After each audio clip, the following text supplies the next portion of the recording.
what do you think of that theme music, Mullis? That's pretty good, right? It's I was looking for something kind of in the vein of Social D, Social D for us, our connection there. August 2nd. I know, it's Charlotte. But welcome to another edition of the Lowco Diamond Dudes. I'm Justin Jarrett, joined by Wes Kerr and Butch Mullis, Ned Mullis, depending on how you know him, where you know him from, our baseball experts. And guys, we've had an exciting few days, actually a couple of weeks since we all got together and talked in this forum. But certainly the last few days really ramping it back up with the region play on the baseball diamond and a lot to talk about. But first thing I want to start recognizing some of our sponsors a little bit more, and we're seeking a presenting sponsor for this show, actually, so that we can keep it going after the high school season's over, keep it rolling year round, or at least throughout the baseball season. We'll take a break during the winter, but looking for a presenting sponsor for that. But in the meantime, we're going to recognize some of our loyal sponsors and start with the one who started it all, the Mickelson Law Firm. Ryan and Tiffany, terrific people over there. And before I ever met them, they became the first sponsor of Lowco Sports. So they had a belief in what we were doing and the value in the community, and they've continued to be our sponsors throughout. So just want to give them a shout out, and they'll be the presenting sponsor for today's show. But let's talk a little bit and lead off with what we've seen. And Mullis, you got to eat a little bit of crow, but not really, because you've been giving Colleton County their props all season. And, when you called me on Monday night, you said, something we probably shouldn't say on here. That sucked. Those guys are tough and they're well coached, just like you said all year. But you guys came back and got them back last night. So tough series for the Sharks, but kind of emblematic of what we expected and what we've seen throughout the region season. Well, it's the end of the year. Everybody's banged up a little bit, and we don't have the depth, to. You lose, Davis Rose is hurt, battling through it. He's DHing, but you got some issues, and you start changing 2 and 3 different positions to cover one position, and that's a tough spot. And, no excuses, but they're not freshmen anymore. Those guys got to go play, and they're doing a good job. I mean, they played nice bounce back game last night, but that's another team. Was talking to their coach last night. Hell, they start, I think, 6 freshmen and sophomores. We start 6 or 7. Yeah, they're a lot of baseball right now. That's a young They're a talented ball club. Yeah, it caught a freshman catcher last night. He was good too. Yeah. Yeah, it's good enough that they've got J.C. Poe playing in the outfield, right? And he's been a pretty good catcher for them. So yeah, he played center field. He's a good player. Yeah, really good player. Bluffton swept Beckham. Yeah, Bluffton swept Beckham, although Beckham's softball swept Bluffton, which was, shocking to see. And, Parker Ray being out this season obviously was a big loss for Bluffton. And, she was supposed to be the pitcher and had arm trouble. And then it ended up having to shut her down completely after she broke her arm. So, it's unfortunate for those kids because they have such a great group of seniors that the wheels kind of fell off this season, but all of them going on to bigger and better things. So that's good. But, firsthand how tough that Lucy Beckham team is. So that was a good couple of wins for Bluffton. Yeah. Oh, yeah. They battle. They'll battle you. And, and they've had a tough year. And, kudos for them for riding it out and pushing through, I mean, I guess Hilton Head's got them next week. Yeah, I believe so. We got James Then Island. it'll have Beckham and you'll have James Island, right? Yeah. Mm-hmm. So that'll be a tough test. James Island sweeping Hilton Head. Did you see that Monday? I was at the game on Monday over at the Nest, and Seahawks, they stayed in it. Jake Richardson had a really nice game, and we'll talk a bit later on as we go on the show, but Richardson had a screaming double to the outfield line drive. He looked really good at the plate. Unfortunately, they just couldn't cool off those James Island bats. They scored 8 unanswered runs to win that game. So he just speaks to the talent up and down the lineup of that Trojan team, and rare home run off the back of that Beckley. That's a pretty loaded James Island roster that pounds for 14 hits in that game one win over Hilton Head, and then they shut them out back over at their place 7-0. So James Island still, they're proving that they're the class of this region and still one of the best teams in the state. Hilton Head just unable to keep up in those 2 games, but still sitting pretty solid in the region. You got a couple more big games left as you try to, solidify that spot in the playoffs and look to compete for that number 2 seed. So still a lot to play for, a lot to learn from if you're Hilton Head, but certainly some adversity coming with that, especially with Richardson, as we were talking about before the show in that second game. I think so Richardson, he came out early, right? News, though. So Okay, didn't sound too serious when I spoke to his dad earlier. So hopefully that's the case. He's got a bright future. And, the Beckley kid, his dad was the recruiting coordinator at the Citadel for years. Yeah. That kid can play. I mean, they got a bunch of dudes who can play. And David, they just keep pumping them out. Still the Southern Conference all-time steals leader. I know he wasn't at the time. Yeah, they still got some dudes. Some big guys moved on, but they're still the class, and they kind of prove that. They reload. Baby Sharks get the next shot at them. So we'll see. Hey, we tee it up. Load up for Bear and see what happens. That's right. Play the game, not the opponent. Whatever happens. Really impressed me when you look at that Hilton Head lineup is the consistency that we've seen at leadoff spot with Slater also. Yeah. I thought he's been a nice piece over there leading off for Hilton Head. He's been able to get on base, strong contact hitter, good speed. I really like how we settled in and a nice piece in the outfield. So, nice guy to build around of your lineup. I mean, Ethan Russo, he's going to be the guy who's going to need to get red hot. Went 0 for 4 in that first game against James Island. You look at him and you look at some of these other guys like Wendell and Schwartz who have done some good things recently. They've been able to really find a spark at the plate. James Island, obviously, that's a tough matchup. You talked about once again the strength all around both at the plate and on the mound for this Trojans team. And Marchand with 8 strikeouts, 3 walks. But Hilton was able to get to him. I mean, they made this a ball game, and they had a chance to take the lead. The bases loaded back in that 5th inning when they were able to get within a run. And unfortunately, James Island rattled off the 8 runs to kind of seal the game and put it out of reach. But Hilton had shown a lot of good fight in that first game, and you got to be impressed if you're Joe Clark. Just unfortunately, a couple mistakes on the mound kind of went around the bite, but you can't really afford to make that many mistakes against just a really well disciplined and a talented James Island lineup. You're going to have to be at the top of your game, and they're going to take a lot for anybody to knock them off. You would think at this point in the season. Hilton Head seemed a little susceptible to velocity to me. Tyson had his way with him, Willie Korn, and Orsbon last night. He's low 90s, upper 80s, low 90s. He pumps it pretty good. You get what you want with him, and then he's going to Newberry. We'll be up there with Bennett. That's two pretty good young arms right there. Does he catch too? Center field. He's left-handed, okay. Isn't he? Yeah, that's right. Yeah. That's the lefty. Okay. Yeah, I had him crossed up with somebody else. He's a nice player. I like his bat too. He's a good player. Yeah, very good. And then Buford is, they're dealing with the other side of Charleston this week.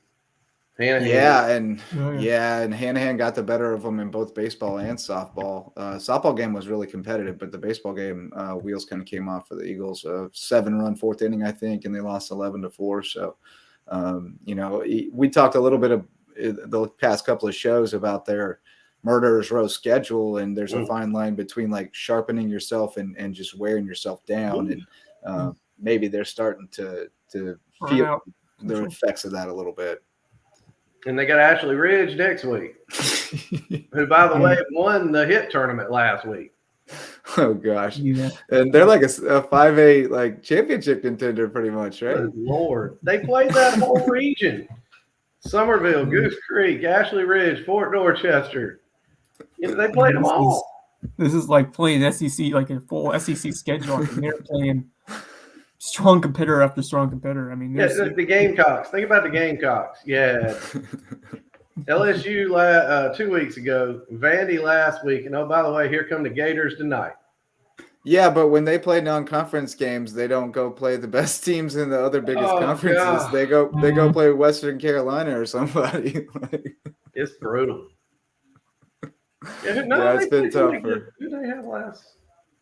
Who they? Well, they had the hit last week, and they got a murderer's row there too. They got Bishop O'Connell. They beat Woodland, and then they got somebody good on the back end too. Oh, Wando on the back end. Oh yeah. Well, there's the other one. They got them. The other 5A school. Yeah, I saw Shane at the youth tournament this weekend, and I said, "Did you have to come watch a 10U game because you got tired, or 12U game because you got tired of watching 5A teams?" Yeah, they've had a tough go, but I still think obviously they need to win this game against Hanahan tonight. If they don't, then the road is a lot tougher They on need that to win other it by 9 side. Oh Lord! Well, by 8, right? Because they lost by 7 or 8 or lost by 7, whatever. But well, swing for the fences, boys. Attack fastballs. how about that? Gilbert is like the 3 seed. Yeah, they're gonna get Gilbert in the first round pod. Who else is up there? Last time I checked, That's, Gilbert's pretty good. Yeah, that's kind of what I was wondering. They're real good. What do they got, like Camden and Dillon and stuff? Camden's on the other side. And I don't know if everybody knows this. The playoff system has changed this year. Oh, really? The Association voted the pod system out. So it's a big old upper state versus lower state double elimination. Oh man, I kind of like the old system. I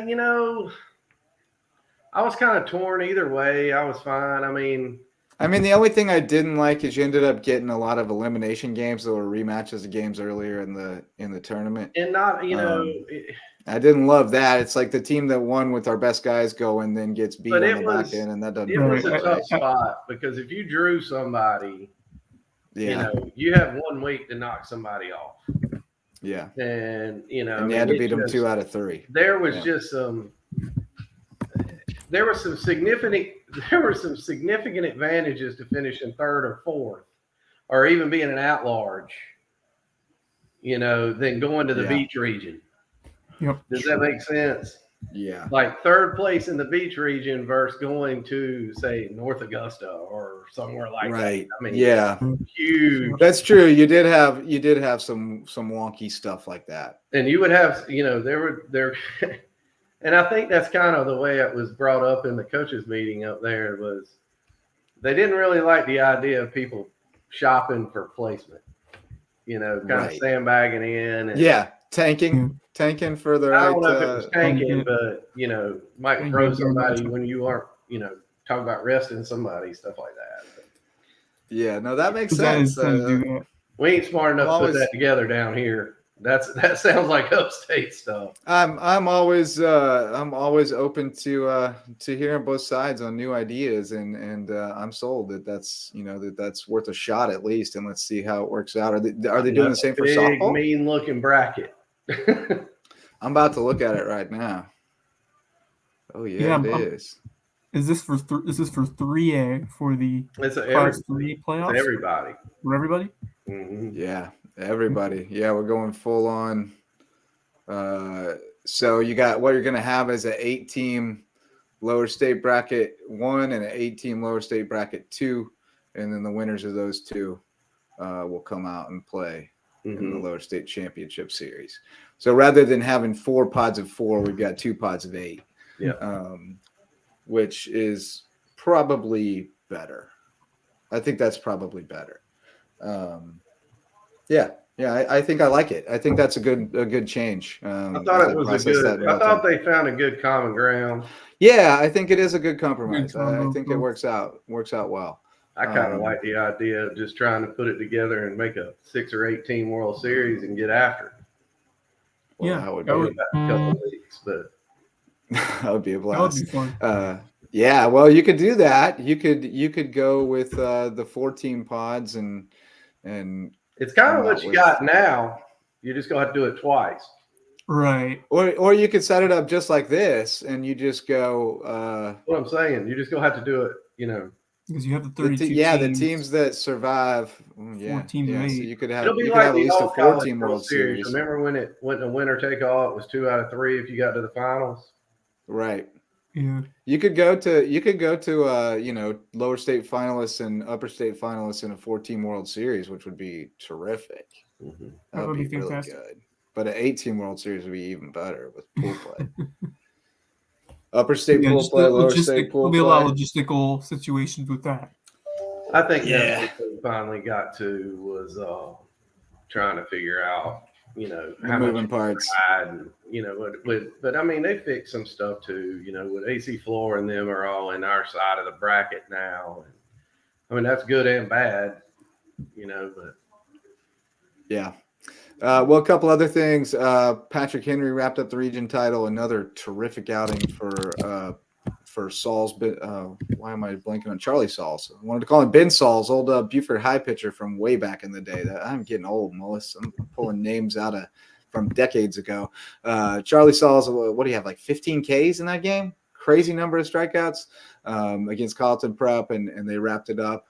And then another one I wanted to mention, JP2. We talked about it on the lowdown the other day. Nice win for them against Hilton Head Christian Academy. And then, tough week for the Eagles because Hilton Head Prep finished off the sweep of them last night. It was 7-1 going to the 7th. Christian Academy scored 4 in the last inning, and they held on. I talked to Wells a little bit last night. And I was at that game. Asked him how much that aged him. Yeah, that was a crazy finish there.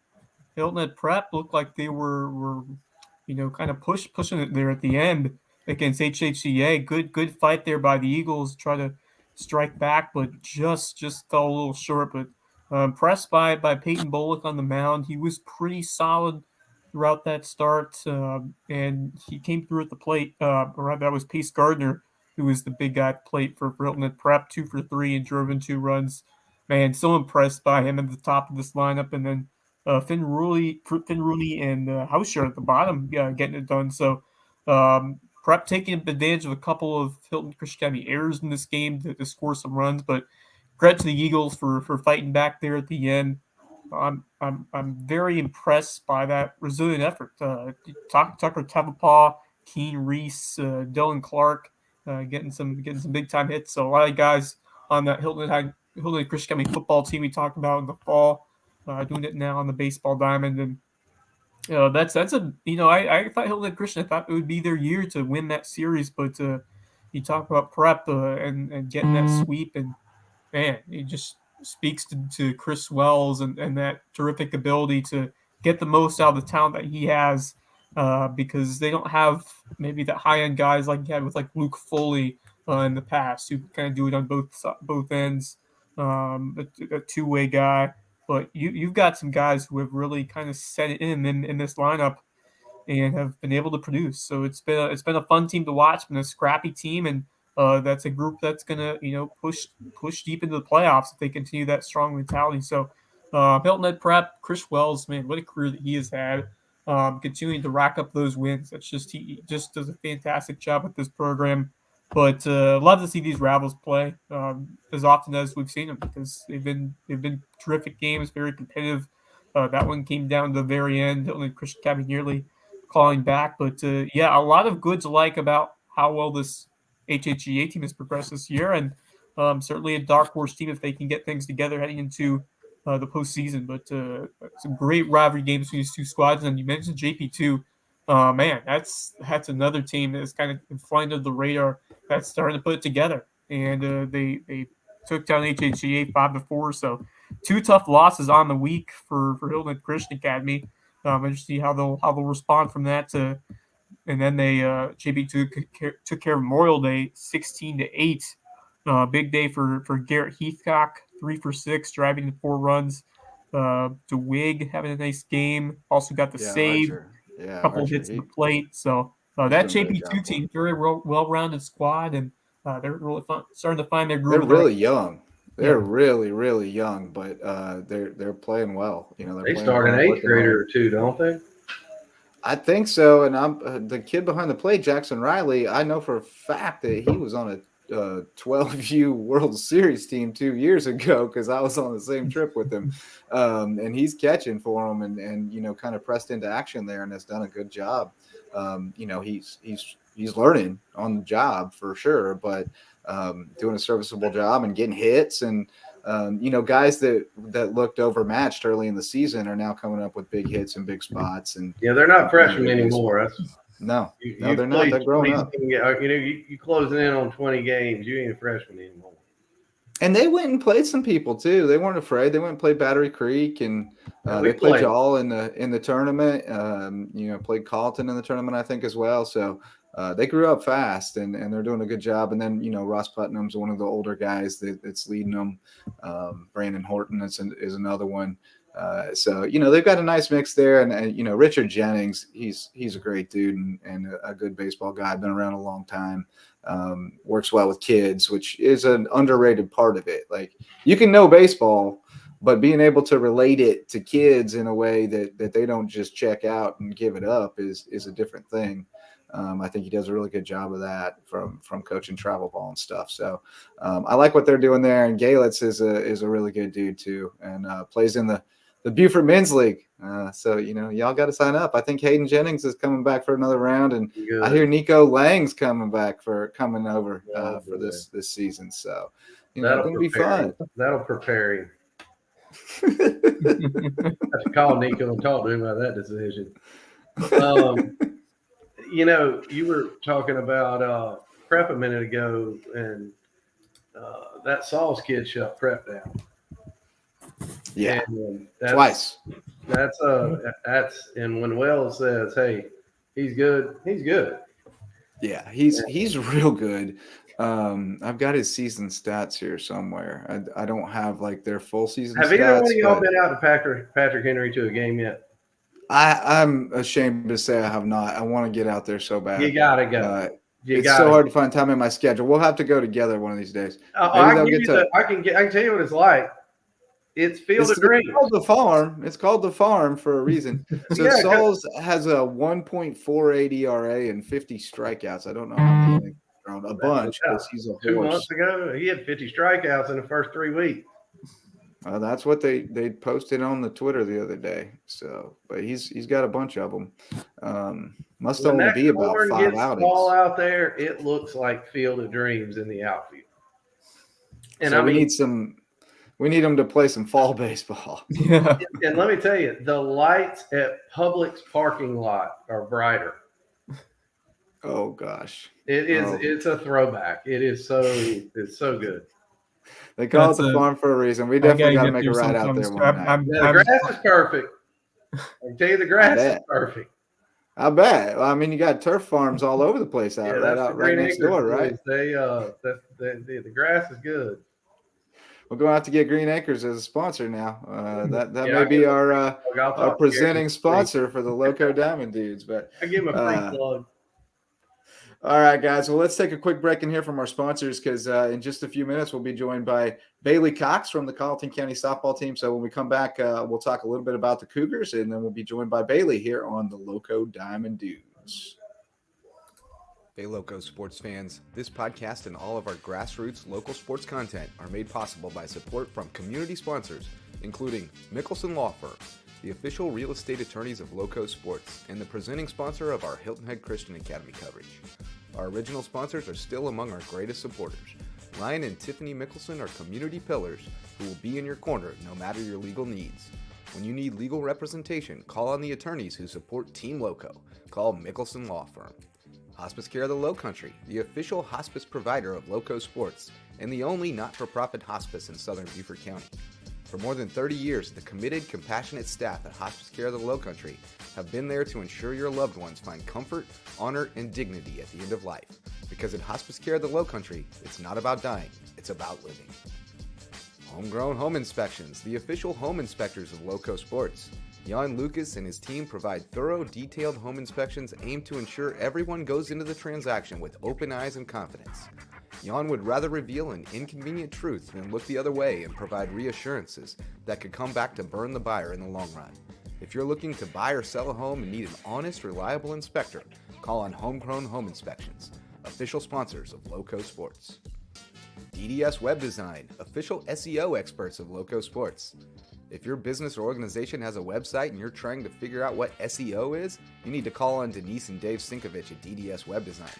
They'll provide a free consultation and do all the behind-the-scenes work to boost your search engine optimization and get your website found online so you can take your business to the next level. DDS Web Design, official SEO experts of Lowco Sports. American Wood Reface, sustaining sponsors of Lowco Sports. Does your kitchen need a facelift? Before you start picking out new cabinets, give Ben and the team at American Wood Reface a shot. They can reface your existing cabinets to overhaul your aesthetic without the hefty price tag and reimagine your kitchen at a price point you can manage. Be sure to tell them Lowco sent you, because every referral helps support Lowco Sports. 4M Metals, sustaining sponsor of Lowco Sports. Got metal? Your roof might need it. Metal roofing advantages include better energy efficiency, weather protection, longevity, a more aesthetically pleasing design, and the product is all green. So if you've been thinking about a new roof, go metal. Let 4M Metals be the difference in your roof.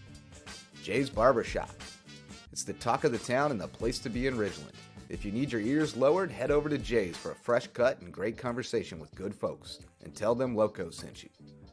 Local Pie, official pizza sponsor of Lowco Sports. They sling some of the best pies in the Lowco, and my kids say the mac and cheese is the best around. Hungry? Hit up Local Pie, longtime supporter of Lowco Sports. Barefoot Floor Care of the Lowcountry, the official floor cleaners of LowcoSports.com. If your feet tell you your floors need cleaning, call on Barefoot Floor Care of the Lowcountry. They provide residential and commercial services, including cleaning carpet and area rugs, tile and grout, upholstery, curtains and drapes, mattresses, and more. But most importantly, they'll get those floors so clean, your feet will thank them. Barefoot Floor Care of the Lowcountry. Hilton Head Prep is a sustaining sponsor of Lowco Sports, and we tell you all about the Dolphins' athletic exploits. But did you know it's also the #1 ranked private K-12 school in Beaufort County and ranks in the top 2.5% of schools nationwide? Visit hhprep.org to see what Hilton Head Prep has to offer. Beaufort Academy is a sustaining sponsor of Lowco Sports, and we love covering the Eagles. With a student-to-faculty ratio of 7-1 and an average class size of 14 students, Beaufort Academy could be just the educational solution you're looking for, with more one-on-one attention. BA has a strong history of working with the whole child to prepare each student for college and life. Check them out at BeaufortAcademy.org. Thank you to all of our sustaining and supporting sponsors for their support of LowcoSports.com. Go Lowco!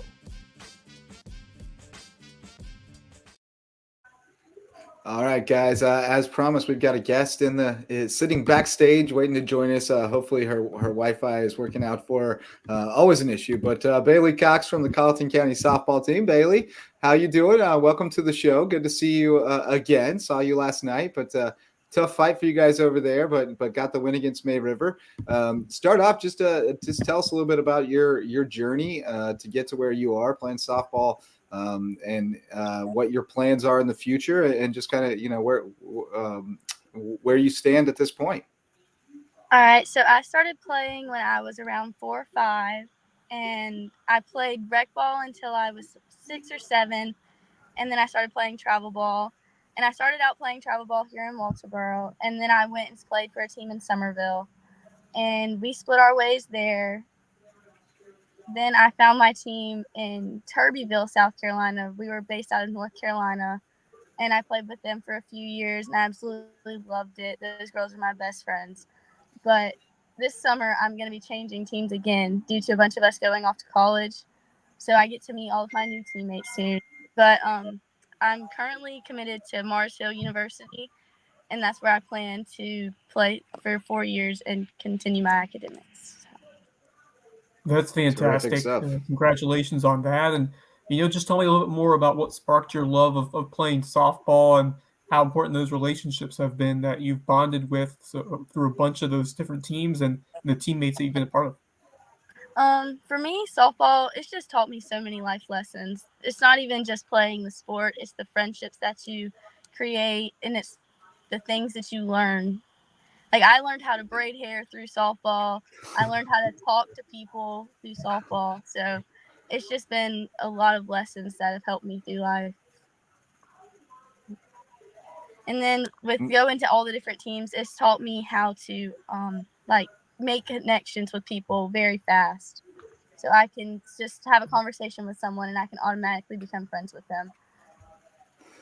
You guys got a nice win last night over May River, 10-8. Scrappy young team. I mean, they fought you tooth and nail, but you guys were able to pull out the W. So you're still tied at the top of the region standings with James Island, and I'm not sure what the run differential. You guys have them on run differential, right?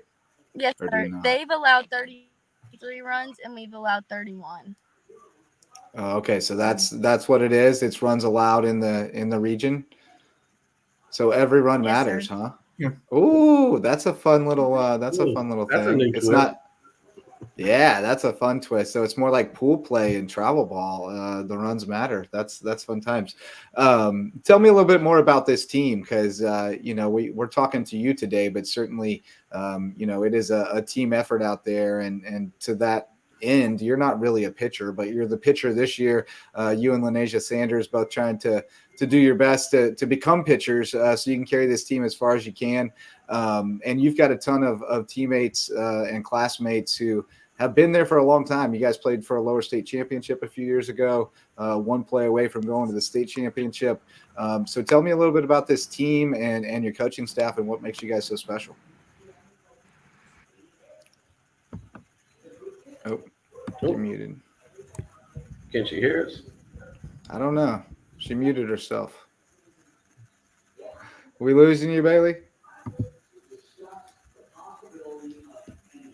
She might have lost her connection.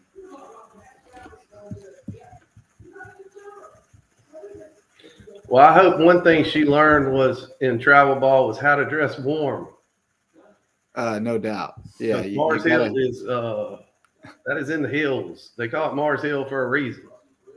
It is way up there. You know the parts, right? You played in that conference. Oh yeah, been there. Let us know when you're with us, Bailey. We seem to have lost you, and you're muted. So let us know if you get freed up here. But Bailey had a terrific game last night again, and we'll show some highlights here while we wait on Bailey to get cleared up. I do have some highlights we can show. Cougars taking on May River. There's Bailey on the mound.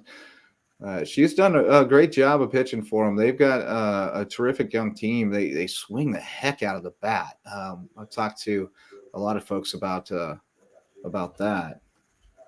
They've feasted at the plate. A lot of young ladies who can put the barrel on the ball and drive it to the outfield. They've got a bunch of strong bats, and I think I think the pitching and what Bailey Cox is doing, I think that's going to be the key, and I think she's going to have that fire to rise to that next level and look to get things done over there and propel her team deep in the postseason. It's really been fun to watch Bailey's development and just the swagger of this young team because they've certainly got some swagger, and the best teams do. And it's been fun to see their journey. And still, a lot of those players very, very young, and they're swinging the bat really well.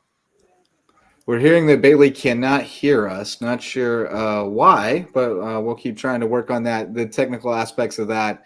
But Jordan Slocum, the catcher, doing a great job, as well as Mackenzie Pelham here. I believe that was Mackenzie with a sacrifice fly. Well, it's going to be a sacrifice fly. They held her up. Nice play in the outfield. As well as Chrissy Holmes. I love the way she swings the bat. Actually did not didn't get her swinging the bat here. Got her taking a pitch, and they're swiping one. They're so good on the bases. Yeah, a little bit. I mean, they do that in softball for timing sometimes and just to jack up the pitcher. But I don't think Chrissy was really going to truly slash. So it seems like Bailey is losing service out there at the softball field at Colleton County. We'll see if we can get her back in here. But any other games you guys have been out to or that you're looking forward to over the next couple of days? Colleton County softball game. It was senior night, I think. Yeah. And some guy pulls up about 10 feet behind our dugout cooking ribs. Oh. And I was like, you got to be kidding me. I mean, we'd get our tails beat, had to sit there and smell that. It was unbelievable. But you can listen. I mean, you don't have to see Colleton County play. You can listen to it. You can hear it. Yeah. Oh my God, those girls, they hit some balls hard. Tink. That's a great setup out there too. The way the ballpark sit. And I agree completely. I think Bailey's getting back in with this. How this USCB team does, this baseball team does. Last 3 games at home this weekend. I think they're going to be pushed earlier tomorrow because of rain on Saturday. But they've got 3 games against Columbus State. They had a wild series against Young Eris. The final score. They play a couple football games there. They lost 21-7 and 23-15. Welcome back, Bailey. I think Bailey has rejoined us. No worries. I've been to the softball field at Colleton County. I can't get any service out there either, so I totally understand. But no, we were just asking you about this team that you're a part of, and this group of seniors that have been together for a long time, been through a lot. Just tell us about some of your teammates that help make things go. No. What makes you hear? Our team, we really. There we go. Oh man, we're going in and out.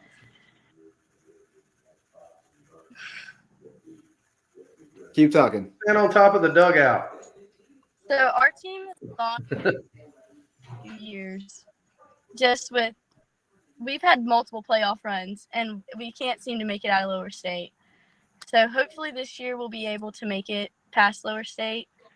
But our team is amazing. We all are such good friends. We don't ever pass each other and not speak to each other.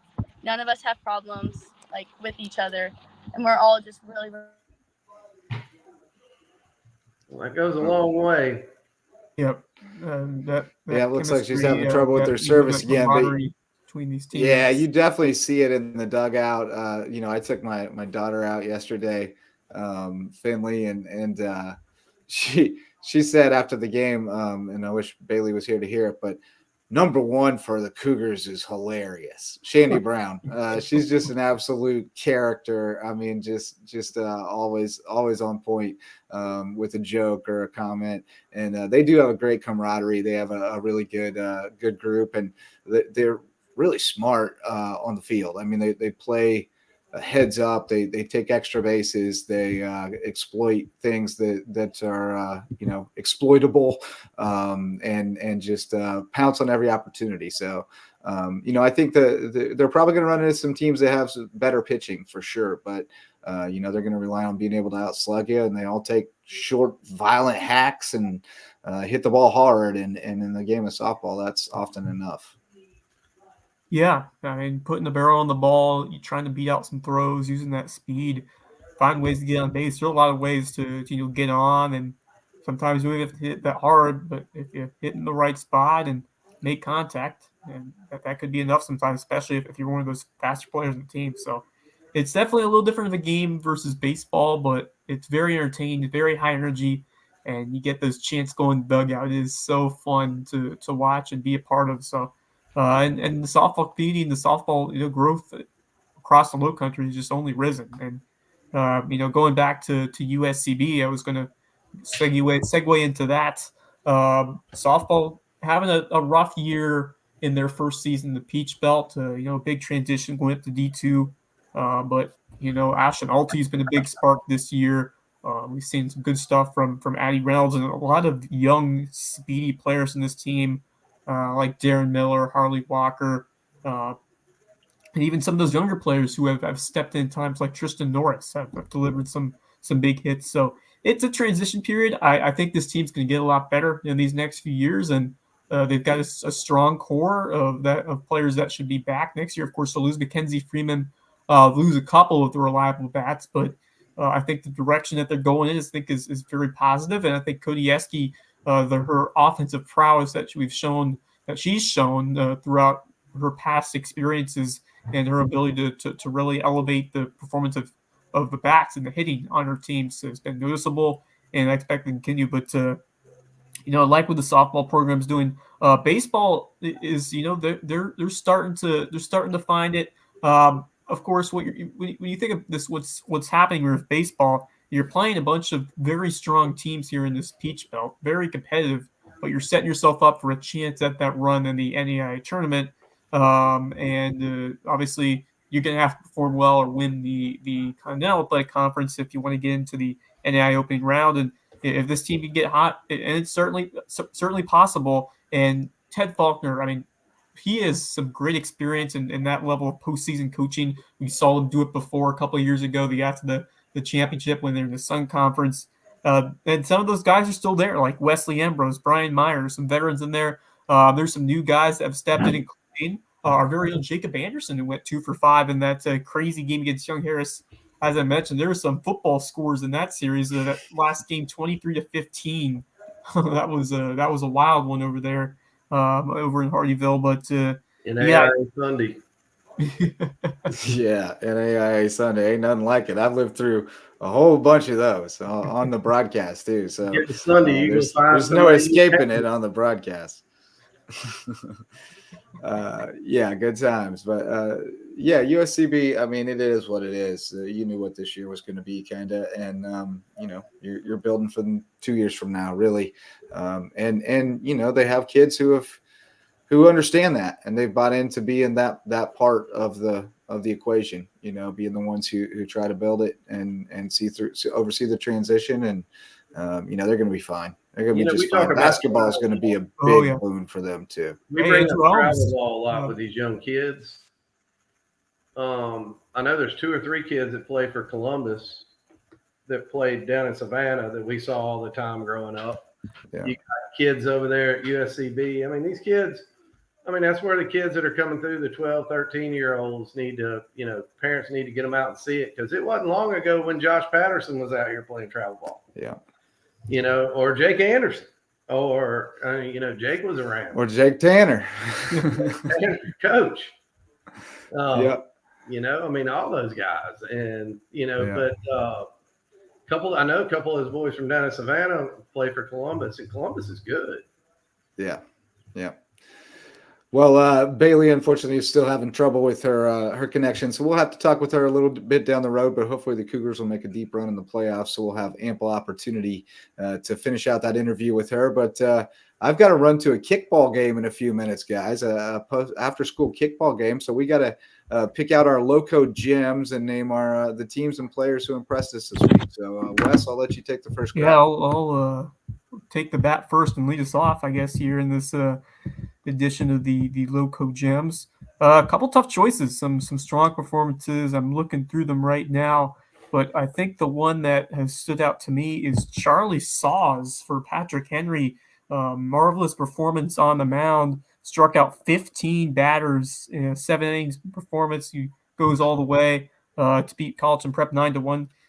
So far this year, 1.48 ERA, 50 strikeouts. So dominant efforts on the mound for Charlie Saws. And like I said, I want to go out to Patrick Henry and see that field and experience one of those games, because it looks pretty fun, and you know, has that Field of Dreams aspect, which we all love, especially those big baseball fans who love, you know, the cornfields. They have a really nice crowd as well. If you build it, you know the rest. But good stuff over there for Patrick Henry, for Charlie Saws. And then I will name another one here. Going to the softball field, Colleton County. Bailey Cox did a nice game for the Cougars. I'm going to go with Michaela Chisholm, who drove in 3 runs, went 2 for 2, also drew a walk. Really nice game. Tristasia Holmes, I'll shout her out as well, because she had a triple, went 3 for 3. So really impressive effort by that Colleton team against a very strong May River squad. So Colleton giving up just 2 hits, and maybe it's hard to choose just one because it was a complete team performance. But I'll give Bailey Cox some love, and you know what? I'll give some love to Tristasia Holmes, someone who we haven't talked about much, but someone who produced in the big game. So those are my Lowco gems for this week. I'll just finish the rest of that off for you and give you the whole Colleton County team, because Jordan Slocum was 4 for 5 last night. Shani Brown was 3 for 4. Maggie Kennedy was 2 for 5. Lanasia Sanders was 3 for 4, sorry, with 2 RBIs. 3 for 2 is a great night. Oxner was 2 for 2 in the 9-hole. Like everybody up and down the lineup. That means Yeah, there's an her Oxnard. brother's the kid that come in with the good slider. Yep. She's young too. I think they might be twins both. for all I know. Yeah. They might be twins. I was going to give it to the Colleton County hitting coach because whoever that is knows what they're doing. Yeah, no question. That's a good call. Any others you want to shout out there, Mullis? I didn't see a whole lot this week. Trace Bishop had a heck of a night. I don't want to just pick our game every week. I kind of want to give. You could have gave it to a ton of people this week. The little pitcher, I wish I knew that kid's name from Colleton County. Who pitched for Monday against us? Davion Varner. Give it to him. He Yeah, threw the kid plays short. And yeah. Ever how many 115 pitches and did a fantastic job. Yeah, he's really good. He's just a good ball player too. Yeah, he's a good player. Good kid, nice kid, good player. Really nice kid. Yeah, yeah. I've been impressed with him, and I think he was playing short, or he played short last night. Played short last night, right? Yeah, he went 5 innings. You guys got him for 5 runs, 4 earned, struck out 5, walked 1. He went through 74 pitches. He didn't throw 115. That ain't right. That's what they got him for. He threw 100. He fit because he finished. Who did he finish? He got to finish the last batter. You know how you finish the last batter? Yeah. 113. And then they threw one more guy after him. But he threw 6. Yeah, it's something went wrong there because y'all had him at 112. Yeah. Mm-hmm. Well, they made the pitching change an inning earlier than you did in Game Changer. Yeah, so it's possible your person missed the pitching. No, we didn't. I was, believe me, because about the 3rd inning, we started counting those pitches pretty close because he needed to go. All right. Well, Game Changer cannot always be trusted. They are fallible humans at the helm. Well, either way, it was legal either way. So whatever. Yeah. All good. No implications of impropriety here. Just dueling Game Changers. Although I did see a youth game that was disputed right down to the end, and they had to just decide whether it was a tie or a win. I saw that this weekend. Both teams, one team thought they won, the other one thought it was tied. The Game Changers did not agree. So let's see. Who do I need to shout out? JP2, man, I'll give Heathcott some love. He had an outstanding effort. Really a team effort for them. But then Archer DeWig with a really good performance. He plays a really good first base. Made a great play to snare a line drive the other night and helped them hang on. But then against Memorial Day, he comes in out of the pen and goes 4 with 4 hits, 1 run, 1 walk, 7 strikeouts. And he goes 3 for 6 with a double, a triple, 3 runs, and 2 RBIs. So that's a monster game. And then Heathcott was the winning pitcher the other night against Hilton Head Christian, and then came back 3 for 6 with 4 RBIs. So, and then I'm going to throw some love. This is a whole team affair, I guess, again. But Aiden Kolstedt, 9-hitter for them, right fielder, just one of those guys that you're filling out the lineup with at the start of the year. He comes up with what ends up being the game-winning RBI against Hilton Head Christian in a huge spot with 2 outs, and then he comes back with a 3-run triple against Memorial Day. That's got to be the upset of the year, doesn't it? It's right up there. And that's not to take anything away from Christian County. They get 4 in the first, and then they played a terrific game after that. Where it is a badge of honor, JP2 turned a double play, made great plays on defense, just did all the things you have to do to beat a team you're not supposed to beat. And now we wait to see how that impacts the playoff picture. Yeah, because you never know in skis. I hate that arbitrary stuff. Nobody knows. We'll find out soon enough. But all right, fellas. Well, I got kickball to see, but appreciate you hanging out and talking baseball and softball with us. And thanks to Bailey Cox for her efforts to join us. And we'll definitely get her back on another time, talk more about the Cougars because they're a fun team and she's a great kid. So thanks to all of our sponsors. We are definitely looking for a presenting sponsor to keep this thing going even after the high school season ends. So hit us up at locosports@gmail.com if you'd like to be a part of that. And thank you to all of you who tuned in to watch the Lowco Diamond Dudes. Until next time, go Lowco.